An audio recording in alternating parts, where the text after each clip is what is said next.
Hello, world, and welcome to the In My Footsteps podcast. I am Christopher Setterland, coming to you from the vacation destination known as Cape Cod, Massachusetts, and this is episode 189. April has started. Hopefully you have not been the victim of any April Fool's pranks. Well, I'm going to bring a heaping pile of nostalgia, and that is no prank. We're going to kick the show off with the return of Blink and You'll Miss It Retro. Part 4, this is some household items that came and went fast. We're going to go way back in the day and look at some forgotten 1990s cereals, worthies on your breakfast table in the 90s. There will be a brand new top 5 that are some of the weirdest Sega video games ever. And there'll be a brand new This Week in History and Time Capsule centered around one of the most infamous April Fool's pranks in New England history, the Great Blue Hill Eruption. All of that is coming up right now on episode 189 of the In My Footsteps podcast. So a funny thing, I actually thought about doing some kind of an April Fool's prank to start the show where I would introduce it in another voice or with different music. And I figured those of you that listen to the show weekly, you'd understand my humor.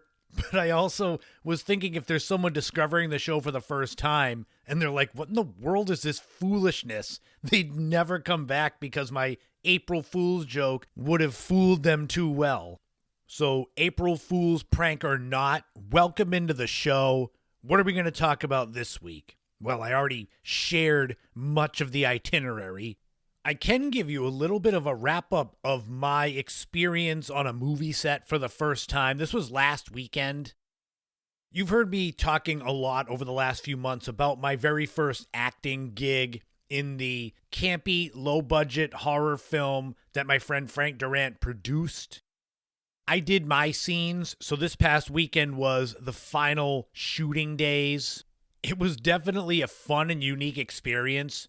The day started off with getting up before sunrise to drive to Provincetown to hike about 5 miles round trip to Race Point Lighthouse.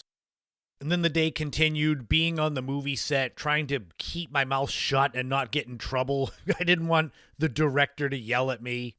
I did several interviews. I've got a lot of content from this past weekend, but some of it I won't be able to share until the movie's ready to come out because I don't want any spoilers. I want to be able to attach links to the movie where you can stream it or buy copies of it.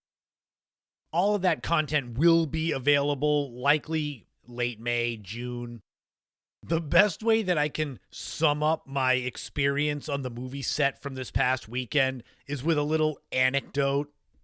One of the members of the crew, her uncle is a performer in Provincetown, and she said, oh, he can dress up as Frankenstein if you want him to be in the film. So I had to go to another filming location, and we were getting driven there. It was like a half mile, but it's quicker to be driven. So I go to get into this minivan, and in the passenger seat, there's Frankenstein all made up, and he is fully in character. The highlight of this whole experience was driving down Commercial Street in Provincetown, which those of you that are from Cape Cod or have been here, you know that street is very narrow. Everyone is looking at Frankenstein, and he is just yelling and growling at everybody that he passes. It was just insanity. It was so much fun, and I'm really looking forward to hopefully having more in the way of acting roles, whether they're small, whether they're voiceover work. I really enjoyed it, and I think I want to add more of that to my content plate, my table of contents, I guess. So I'm not really glossing over that fun experience from this past weekend. What I did do was I recorded a long-form video. It was about 20 minutes long, where I really went into depth as to what was going on this past weekend, complete with visuals. And that's up on Patreon for my subscribers. So there's a good tease. If you want to become a subscriber on Patreon for $5 a month, you get access to bonus podcast episodes, access to the remastered Without a Map live streams that go up once a month, and also access to the long-form video of what my experience was like on the movie set.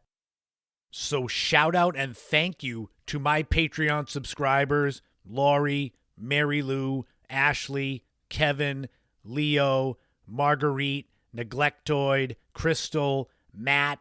If you haven't watched that video, go watch it complete with behind-the-scenes clips from the movie. Ooh, there you go. That is no April Fool's joke. That's for real. We'll get into more of that housekeeping type stuff at the end of the podcast, because right now it's time to get into it. It's time for the return of Blink and You'll Miss It Retro, and that's getting started right now.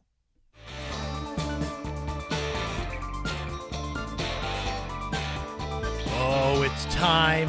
It's time for the return of Blink and You'll Miss It Retro, the segment where we take a look at a six-pack of items from the past that came and went pretty quickly. It's the segment that I was just looking for a placeholder on the page where I was listing all of these items, and I came up with Blink and You'll Miss It Retro, and I just kept it that way. I didn't come up with any more clever title for this segment. For those new to the podcast, this segment is divided into categories. I have done segments on TV shows, I've done segments on toys, on foods that came and went fast, where it's like if you blinked, you missed it. This is part 4. We're going to be looking at household items that came and went. Pulling back the curtain a little bit, the way that I came up with this segment was I enjoy watching compilations of old commercials, especially when enjoying an edible. And what I would notice was there would be certain commercials that I didn't remember the product. I've got a pretty good memory. Obviously, I built a podcast around nostalgia, so I do remember it quite well. I found that when I saw a commercial of something that I didn't remember, I would pause the compilation, go Google it, and see if it was something that was famous and I just forgot, or if it was something that really was a product fail that came out and was gone pretty quickly. And they all made the list. Let's get started then.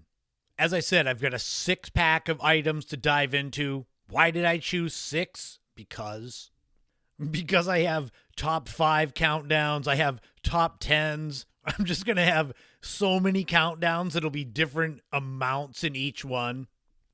The very first item we're going to talk about here is something called the Airwick Air Wand. Very good to say quickly. Give me strength. Airwick introduces Air Wand, the first full-strength two-way air freshener. Air Wand is full strength, the only two-way air freshener with undiluted deodorizers. Give me strength. Undiluted, so it will last 60 days. This was in a line of concentrated air fresheners, sort of like those little small space ones that you would plug in if you've got a small apartment or a small room you want to smell good. The Airwick Air Wand was around in the early 1980s. This thing, it was kind of like a stick. You would open it and you would twist it and it would open and the fragrance would come out from the bottom and you could regulate how much scent you needed. It's interesting because it's not that much different from the types of air fresheners that are out today. They've got the ones like Renews It, where it's got the little packaging on it, and you twist it, and the top part kind of opens, and in the middle there's that gel that's got the scent in it. The Airwick Air Wand wasn't that much different from it, so I don't know if it was just ahead of its time, or if the small space fragrance market wasn't something that was there at the time. The second one to talk about here is a product called Metaprin. As Bob's gotten older, he gets more aches and pains. That's why his next move is to Metaprin. Metaprin has the same medicine as Motrin, and nothing's proven faster for relief of body pain or any kind of pain. This is a version of ibuprofen, kind of a generic brand from the late 1980s.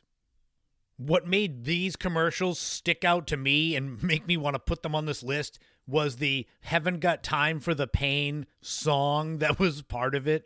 If you don't know, that's a Carly Simon song from 1974. Metaprin came in a red box that had various human silhouettes holding areas that would be in pain. My guess is that when you're flooding the market with pain relievers and you've already got Advil, Excedrin, Aleve, Anacin, that there's really not room for a new brand like Metaprin. Although I was researching and it seems like Metaprin is the generic name for ibuprofen, which I don't know if that's true or not, or if my sources are bad, because I would have thought the generic name for ibuprofen was ibuprofen, but what do I know? I'm not in medicine. As far as I could see, though, Metaprin was in a lot of places in the mid to late 80s, but then in the 90s, it's just gone. So I'm not sure exactly what happened to it. But if any of you out there are Metaprin experts, you can let me know if you know the story of it. We've gone from air fresheners to pain relief products. Now we go to cleaning your kitchen floor. So this one is called Clean and Clear Floor Cleaner. It's from the early 1980s. I can only assume that the major selling point of Clean and Clear Floor Cleaner was that it was a no-rinse cleaner. I assume that because that's what it says on the bottle. You could use it on the floor, appliances, cabinets, all that stuff. Clean and Clear was made by the C. Johnson & Son Company. It says it's specifically for no-wax floors, but yet you can also use it on appliances and cabinets. I have no idea what happened to Clean and Clear. I kind of think it's sort of like the Metaprin, where you've got a lot of competition. So if you're trying to come into a market that's already flooded with floor cleaners, you're going to have a hard time getting in there and getting your share unless it's something really special. But hey, if you don't believe me about Clean and Clear, you can buy vintage bottles on eBay. I don't know if they're filled with the liquid. I don't know if it evaporates. I don't know if floor cleaner goes bad. Like if you're going to pour it on your floor and it'll make it more dirty or it'll disintegrate the floor.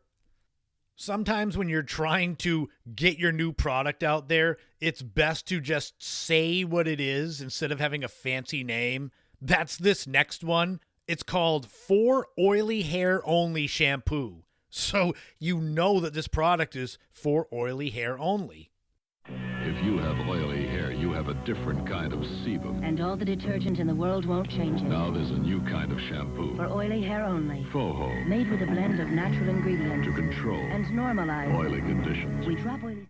Don't you dare go use it if your hair's not oily. This was around in the early 1980s. It was made by the Gillette Company. Obviously, it's made for people with oily hair. And you would get shampoo and then something else just called rinse. It doesn't say conditioner, but I think that's what it is.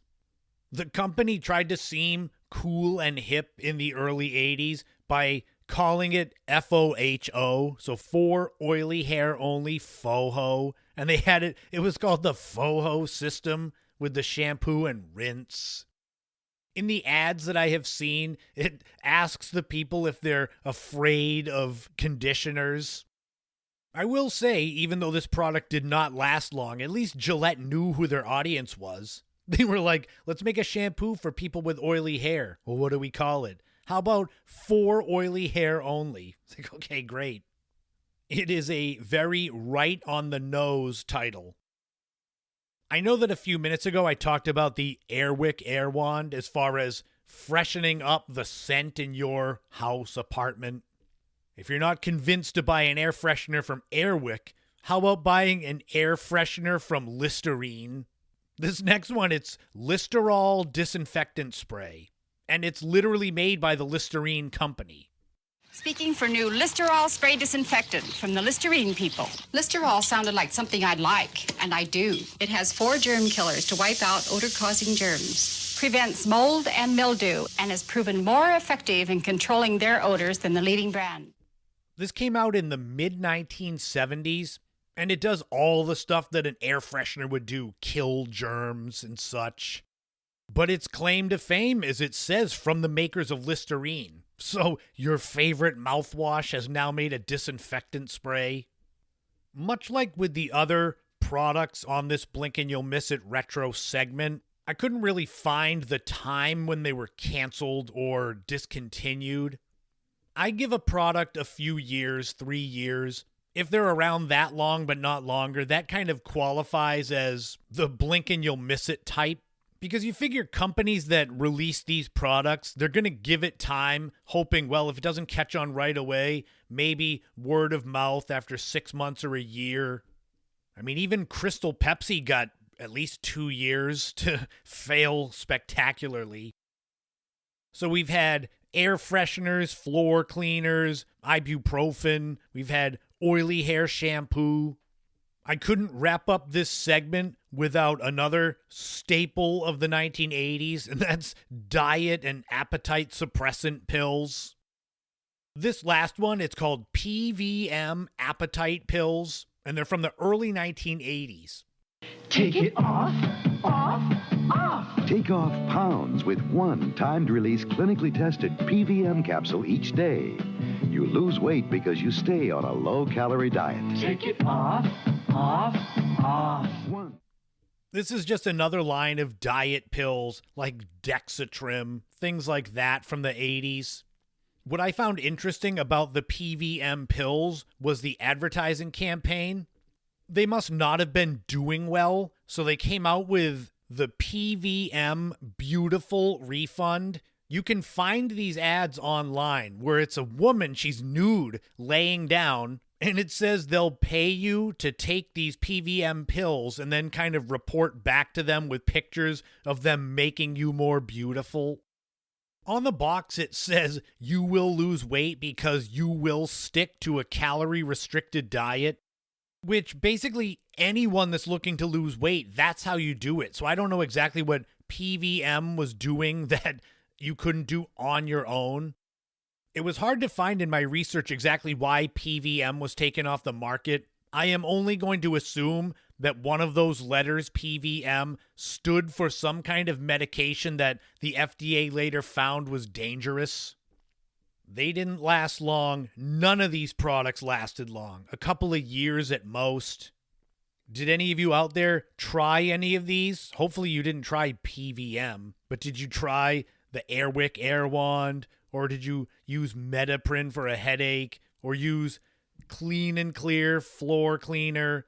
For oily hair only shampoo? Or Listerol disinfectant spray? Well, that wraps up the fourth Blink and You'll Miss It retro segment. I'll be back with a fifth one at some point in the future.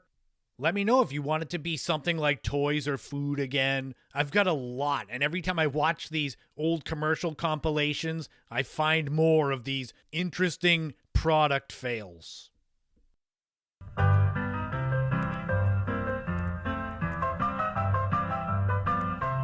This week in history, we are going back 45 years ago this week to April 1st, 1980, and the Great Blue Hill eruption April Fool's prank.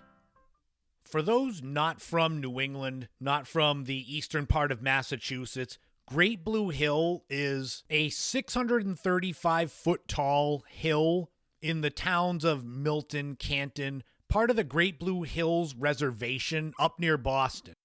I've hiked it a couple of times. It's got beautiful views. You can see the Boston skyline. So that's a bit of the backdrop of what Great Blue Hill is.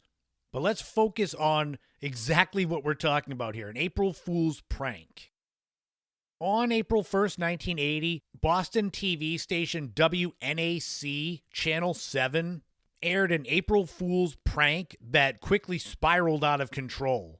And it led to widespread panic and significant professional repercussions. This happened at the end of the 6 o'clock newscast. There was a fabricated special bulletin announcing that Great Blue Hill in Milton had in fact erupted, spewing lava and ash onto nearby homes. Now, I guess there could be a very, very small shred of truth to this, because Great Blue Hill had volcanic activity in the past. Now, that past was 440 million years ago, but still, you could say, yeah, it used to be a volcano. WNAC continued to stoke the flames of panic with footage featuring lava flowing down a hillside, but that was from the recent eruption of Mount St. Helens in Washington State. They continued the prank with edited remarks from President Jimmy Carter, Governor Edward J. King, where they expressed concern and labeled the situation as serious. Reporter Jan Harrison attributed the disaster to a geological chain reaction that had been triggered by Mount St. Helens. The segment concluded with Harrison holding up a sign that read April Fools. If you had watched the whole segment that took all of 3-4 minutes, you'd see it was a harmless prank. But you and I both know people naturally overreact, so despite the reveal, many viewers had already overreacted. The Milton Police Department, receiving over 100 calls from distressed citizens, there were some that started evacuating their homes without seeing anything. You go outside, there's no smoke, you don't see lava flows. The Massachusetts Department of Civil Defense was inundated with inquiries about the evacuation procedures.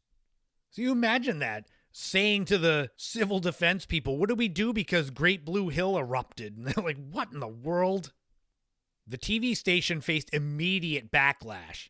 Dozens of angry viewers contacted WNAC to express their outrage. In response, the station issued an apology during the 11 p.m. newscast. Sadly, the following day, a man named Homer Silly, who was the executive producer of the 6 p.m. news, was terminated for his failure to exercise good news judgment and for violating FCC regulation regarding the use of stock footage without proper identification. It's an unbelievable story, yet not that unbelievable when you really step back to think about it. How many times hoaxes have gotten people? You would have thought after the War of the Worlds hoax in the 1930s that people would be more apt to check around to make sure something was real and not fake. But I guess I have too much faith in humanity for that. And that Great Blue Hill eruption prank occurred 45 years ago this week in history.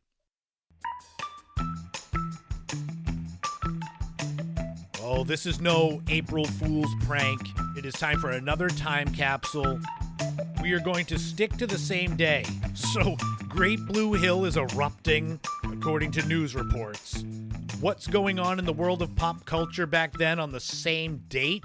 Well, let's find out. The number one song was Another Brick in the Wall, Part 2 by Pink Floyd. This is off of their iconic double album, The Wall. This Part 2 was a part of a 3-part song. And this is the one that's shorter. It's got actually kind of a disco beat. This song was a rarity for Pink Floyd, not just because it had a dance beat, but because they released it as a single. The single sold more than 4 million copies, with the album The Wall spending 15 weeks at number 1 in the US and selling more than 30 million copies worldwide. The number 1 movie was Coal Miner's Daughter, and you could get into the theater with a ticket costing $2.69.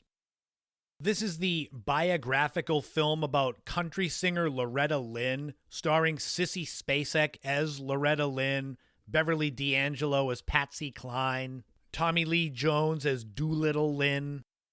It made about $68 million at the box office on a budget of about $15 million, and won Sissy Spacek the Academy Award for Best Actress. The number 1 TV show was MASH. This was the sitcom based during the Korean War. It was on for 11 seasons from 1972 to 1983. MASH stood for Mobile Army Surgical Hospital. The show itself was based on a film, and as many of you know who've listened to the podcast, the final episode of MASH is the highest rated TV show ever. That had 125 million viewers. And if you were around back then, April Fool's Day 1980, maybe you've just seen the Great Blue Hill eruption prank on the news.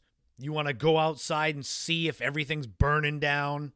Well, you're in luck, especially if you're a kid, because you can go to the Sears catalog and get yourself what they called a steel gym set, also known as a swing set.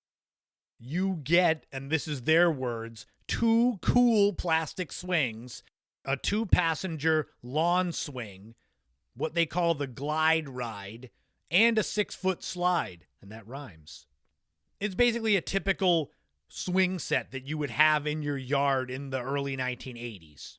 You could get all of this for $97.99 or about $377 when adjusted for inflation to 2025.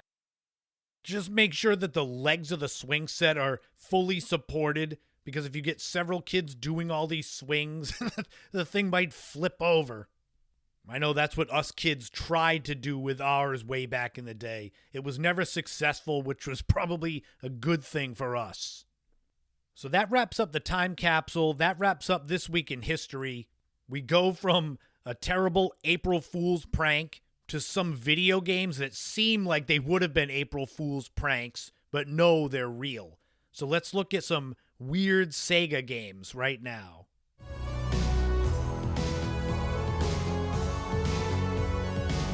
In the early 1990s, I became a Sega Genesis fan. That was my preferred console.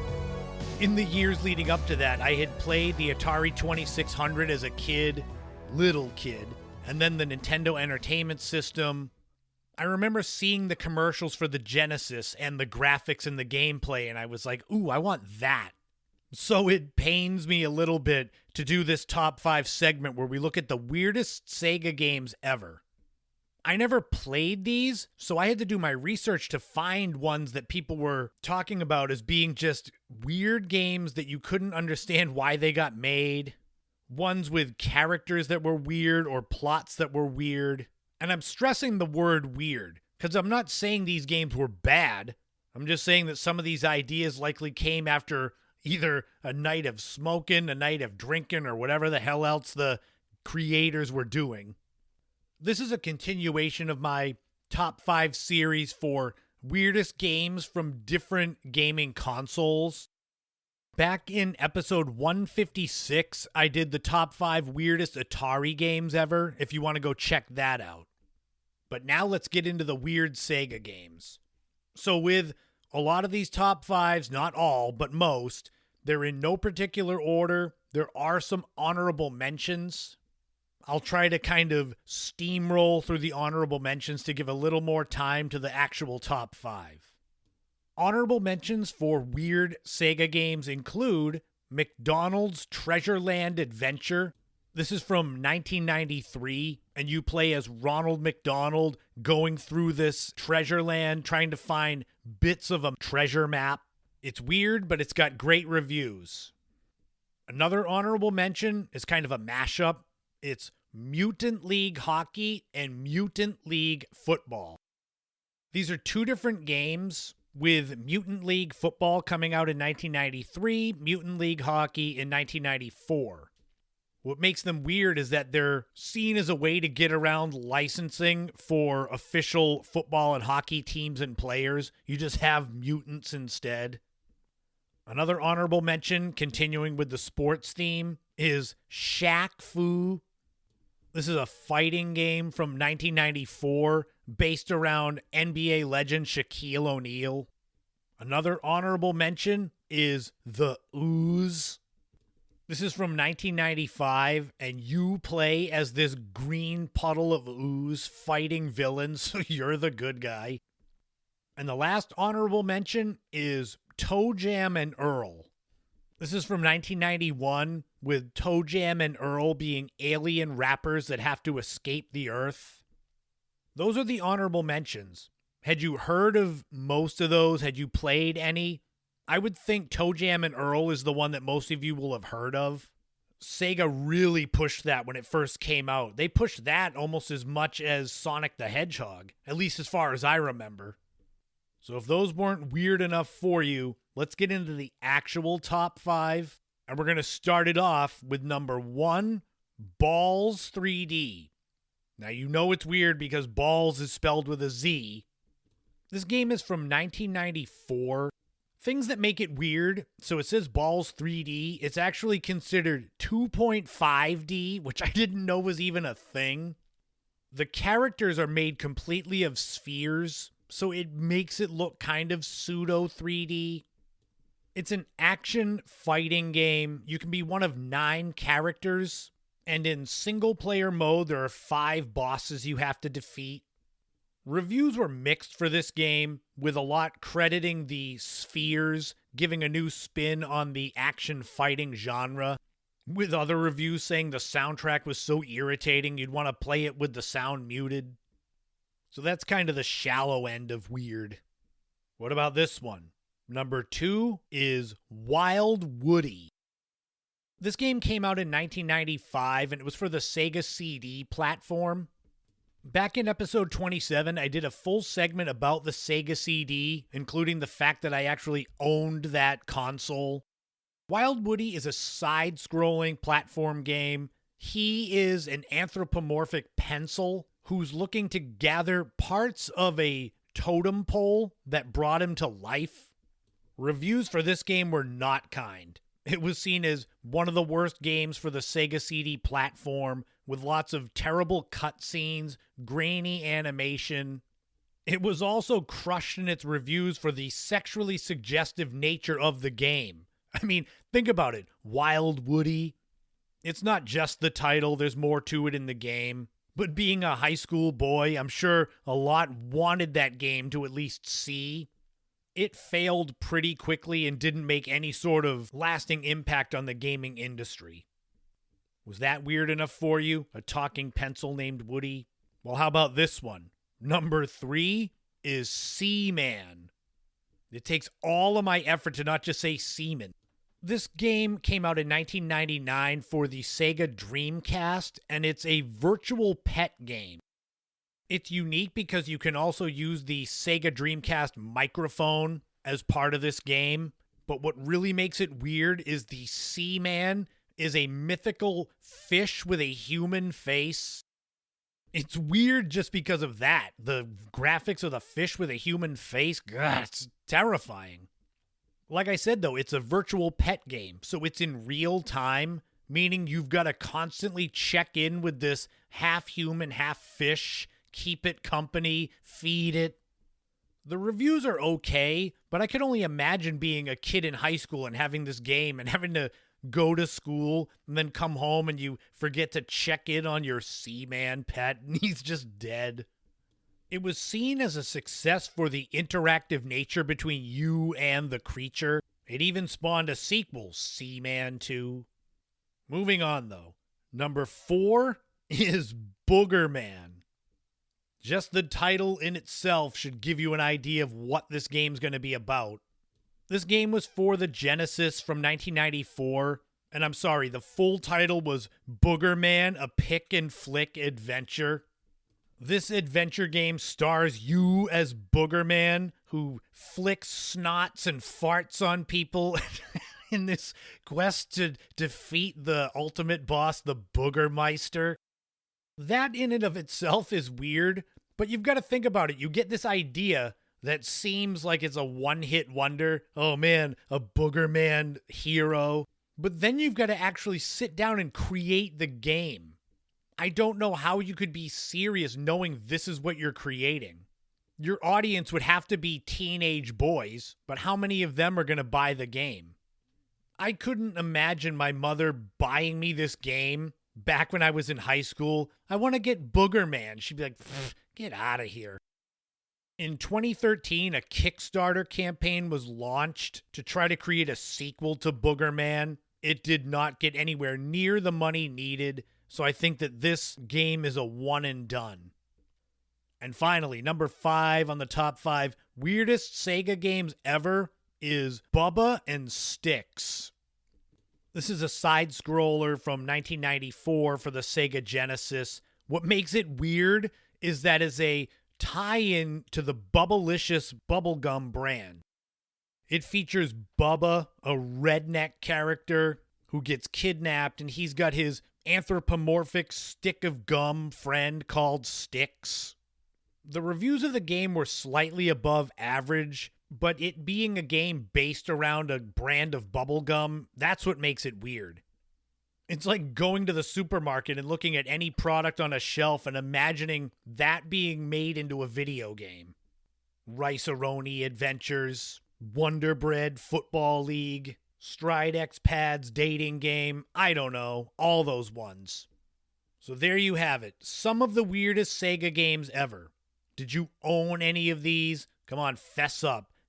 Did you buy Booger Man? Did you check out Wild Woody? In the future, I'll be doing top 5s for other gaming platforms. So let me know if there are any weird games for Nintendo or PlayStation or PC or any of those that you want me to talk about.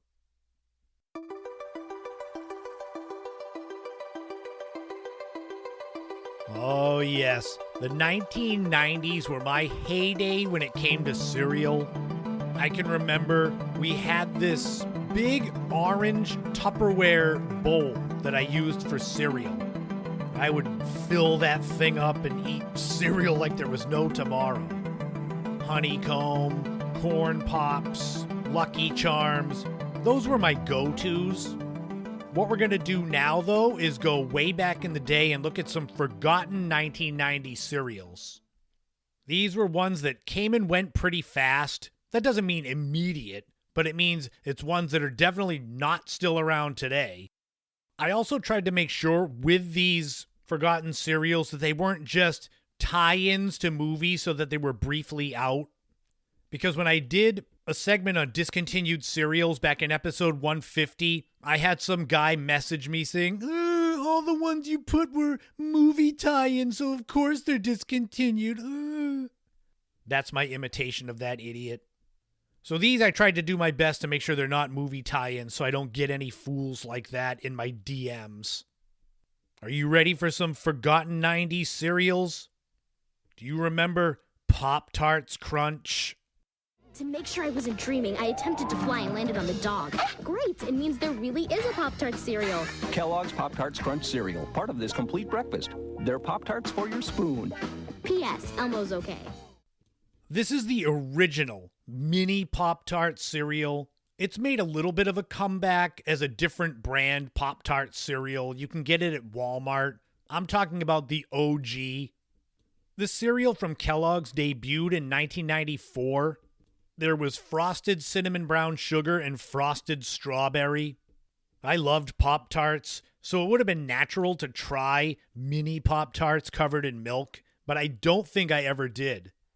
By the way, before I get too deep into this segment, if you're into old cereals, which is a random interest, but hey, there's an awesome website called MrBreakfast.com. I'll link to it in the description of the podcast. He was a huge resource for this segment. A cereal that was pretty popular when it was out in the 90s but faded away was Sprinkle Spangles. I wish we had sprinkles for breakfast. Hey, you wish it, I dish it. My new Sprinkle Spangles. A sprinkled cereal? Yeah, Sprinkle Spangles is the part of this complete breakfast. This was made by General Mills. It came out in 1993. Sweetened corn stars with holes in the middle covered with sprinkles. I distinctly remember the commercials, but again, it wasn't one that I tried. This is one where if you look at the commercials, you can definitely tell it's mid-1990s. Another forgotten 90s cereal was Hot Wheels cereal, based on the toy cars. This was made by the Ralston Company. It came out in 1990. There were marshmallow cars and frosted oat mag wheels. The big selling point for Hot Wheels cereal, at least for the kids that got it, was there was a free Hot Wheels car inside the cereal box.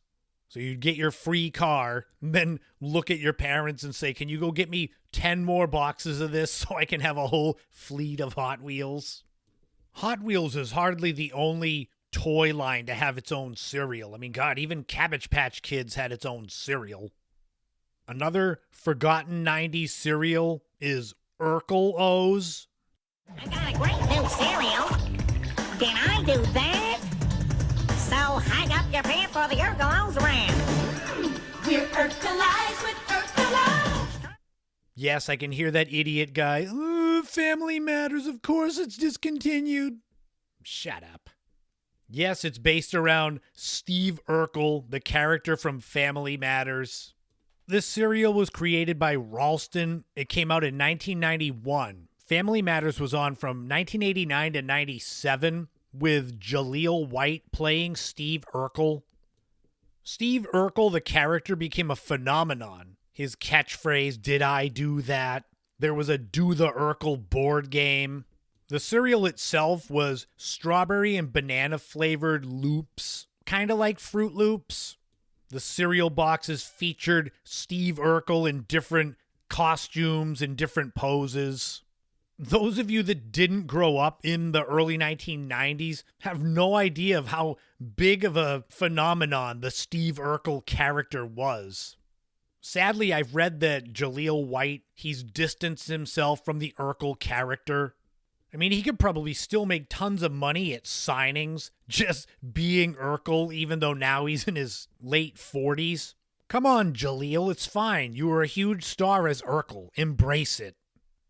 Another forgotten cereal from the 90s was Major League Grand Slams, so based around baseball. This was made by General Mills. It came out in 1998, and all of the pieces in the cereal have to do with baseball. Marshmallow bats, gloves, plates, home plates, not kitchen plates. You could send away for a batting helmet cereal bowl, which that would have been right up my alley, but when this came out, I was in college, so I wasn't eating as much cereal. I would think that having people over and having me eating cereal out of a big baseball helmet in my early 20s, he'd be like, "God, what's wrong with that guy?" Now in my late 40s, I'd love to do it, so everything is cyclical, I guess. This next one I distinctly remember as well, and that's Teddy Grahams Breakfast Bears. Sound asleep. Here's breakfast bears to eat. The greens are over at 7 o'clock. Get 'em up and on their feet. Introducing Teddy Grahams Breakfast Bears, the new Graham cereal fortified with vitamins and minerals. Teddy Grahams are those little bear-shaped crackers, which I remember even when this cereal came out, I was like, why not just get Teddy Grahams, the crackers, and just pour them in a bowl and put milk on them? These were created by Nabisco, naturally, because they make Teddy Grahams. They came out in 1990. The boxes would feature cartoon versions of the Teddy Grahams that you'd see in the commercials. It was said that these Teddy Grahams were specially made so that the milk would bring out the Graham flavor. Sure it was. It's just a way to sucker us kids into be like, can we get Teddy Graham cereal? They were in cinnamon, chocolate, and honey flavor.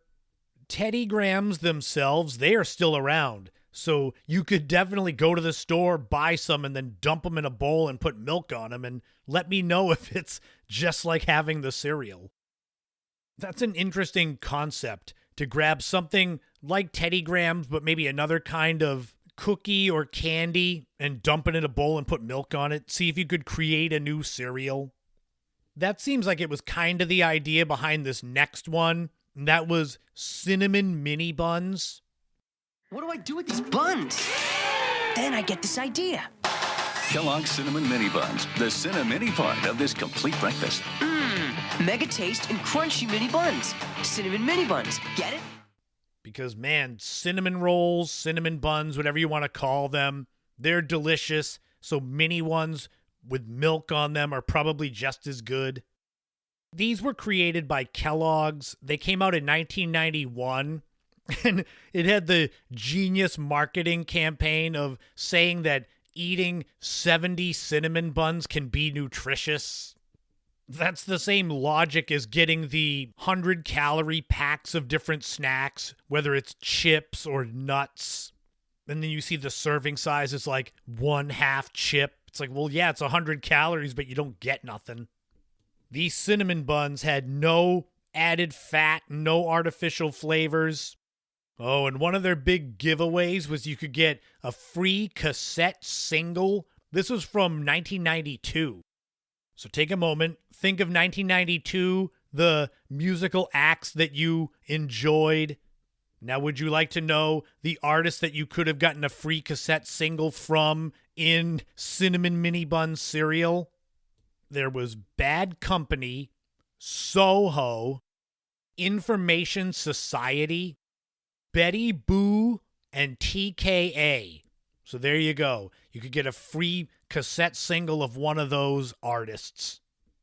And if there weren't any hidden treasures in those artists with the cassette singles, then the next cereal, Hidden Treasures, you could just go to the store and buy. There's a pretty good segue. Wow, new Hidden Treasure cereal is amazing! Some pieces have fruit flavor inside, some don't. Nobody knows which ones. I'll figure it out. Hold on, HG. We'd rather be surprised. That's the fun of Hidden Treasures. Hidden Treasures were created by General Mills. They came out in 1993 and featured this robot on the cover of the box. The robot was named HT for Hidden Treasures. It was sweetened cereal that had kind of a center in the pieces. The Hidden Treasures idea was that not all the pieces of cereal had this fruit center to it. So you get some that were empty, some that had fruit, and you could stare at the Hidden Treasures cereal box, stare at the back and look at HT the robot and his stereotypically 90s kid friends and yell at him when pieces didn't have fruit in the center. One cereal that I think a lot of you 90s kids will remember is Dino Pebbles. Dino! He's outrageous, it's true, because his Dino Pebbles cereal has marshmallows for you! Marshmallow Dino's purple, orange, green, red, vanilla flavored. This was an offshoot of Fruity Pebbles, Cocoa Pebbles, the cereals based on the Flintstones cartoon. Dino Pebbles were created by Post. They came out in 1990. It was very much like the Fruity and Cocoa Pebbles with the sweetened rice, but this one had marshmallow-shaped dinosaurs. The cereal itself was vanilla flavored. It said that it had 10 essential vitamins and minerals in there. I don't know if one of those minerals was loads of sugar, but I'm sure that was there. I was actually surprised to find that Dino Pebbles wasn't more successful. With these cereals, it's not that they were here and gone within a few months. Some of them lasted a few years. But when you go to the cereal aisle and you see Frosted Flakes and Cocoa Puffs and Apple Jacks and things that have been around 50, 60 years, cereals that are here and gone in like 5 years, they are seen as failures. But let's wrap up with another forgotten 90s cereal that is sure to irritate that guy that didn't like my discontinued cereals having movie tie-ins, and that is Millennials. No, this is not a movie tie-in. It's a cereal tie-in from the Cheerios makers based around the new millennium. When I first saw Millennials, I thought it was a cereal for millennials, for the generation. I was like, well, where's Gen X O's for me? Grunge-flavored cereal with flannel shirt marshmallows? Come on, we could make it now. Millennials was Cheerios, so all the little O's, but then there would be 2's in there as well for the year 2000. Obviously, it came out in 1999. One of the unique things about Millennials was that it said you could use that cereal box to create your own time capsule. It suggests that you put toys, newspaper clippings, coins, stamps inside this box. I don't know what you're supposed to do with it then. Put it in your attic, bury it in the yard. Does cardboard, how quick does it degenerate if it's buried? I would recommend if you're going to make a time capsule, you don't use a cardboard cereal box. It was definitely an interesting concept, and I don't blame Cheerios for trying. Make more money off of something that happens once every 1,000 years. I still like that idea of Gen X cereal, though. Anyone out there that's from Gen X, would you eat Gen X cereal if it came out? So those are some forgotten 90s cereals. How many of those did you have on your breakfast table when you were growing up in the 90s? I'm thinking out of all of these that we went over, the only one that I'm like, man, I wish I had tried it was the Pop-Tarts Crunch. And the irony is I could go to get the new brand of Pop-Tart cereal from Walmart if I wanted to. But eating boxes of cereal at a time in your late 40s is not good for your overall health, so I'll probably skip it. But enough about cereal. Until next time, that's going to wrap up episode 189 of the In My Footsteps podcast. Thank you so much to all of you that have listened, all of you that made it to the end, all of you that make this part of your week. I do my best to help you escape from the world, look back at the old days, even if it's for an hour a week. I'm constantly on the lookout for nostalgia, pop culture, things from the 60s through the early 2000s that I can share, because I know I'm not the only one that enjoys hearing about these things. I'll keep bringing the nostalgia week after week. Next week is episode 190. We're getting close to episode 200. Next week, I'm going to talk about something that I can't believe it took me this long to get onto the show, and that is Garfield, the Garfield comics, the Garfield books, the TV shows. My childhood is empty without Garfield. Well, not totally, but it's a huge part of me growing up, and I finally was like, wait, I haven't talked about Garfield? Well, that's coming next week. I still have all my vintage Garfield books, some of them 40 years old. If you enjoy my podcast, the rest of my content, and you want to support me, like I said, $5 a month on Patreon, you get access to bonus podcast episodes, remastered Without a Map live streams. Recently, the newest bonus podcast episode went up. In fact, it was yesterday on April Fool's Day. And I put up, as I mentioned at the beginning of the show, the long-form video talking about my whole experience with my first movie role. So go and check that out. You can always buy me a coffee as well. That's cheaper. You can go as low as $1, which I say won't buy me a coffee, but that's fine. It's the thought that counts. The best way that you can support me and what I do is sharing my content. Liking a post on social media does virtually nothing. Sharing the post does so much more. Because I can promote myself till I'm blue in the face, and I do. But it means more when it's others besides me saying, hey, go check out this guy's podcast, subscribe to his YouTube channel, read his blogs, read his books, and soon I'll be saying watch his movies. Yes, I've always got something going on. You've got forever to live a boring, mundane life with a soul-crushing job that it's just punch in, punch out. Chasing your dreams, chasing your passions, those things that make you get out of bed and want to do work like what I'm doing right now. That's the stuff you want to hold on to. It's way more exciting and fulfilling for me creating podcasts, YouTube videos from my own mind, my own skills, I suppose, for lack of a better term, and seeing the reaction of people. I get lots of great interaction from people with the podcast and on YouTube. Every now and then you get idiots, but that's the thing is, it's the risk when you create content for public consumption. The more eyes that get on you, the more likely it is you're going to get people that don't like what you do because they obviously don't like themselves. At least that's what I think. If I see content online that I don't like, rather than message the person and give them crap about trying to create something, I'm just like, well, that's not my thing. I'll move on. Man, I just paused this to take a drink of my seltzer water here. It went down the wrong tube. I've been gagging for several minutes here. I think that means it's a sign that it's time to wrap up episode 189 before I choke and drop dead and this never gets finished. So before I pass out on my keyboard, I'll just wrap up by saying, remember, in this life, don't walk in anyone else's footsteps. Create your own path and enjoy every moment you can on this journey we call life, because you never know what tomorrow brings. Thank you all for tuning into the show. This has been the In My Footsteps podcast. I am Christopher Setterland, but you already knew that, and I'll talk to you all again soon.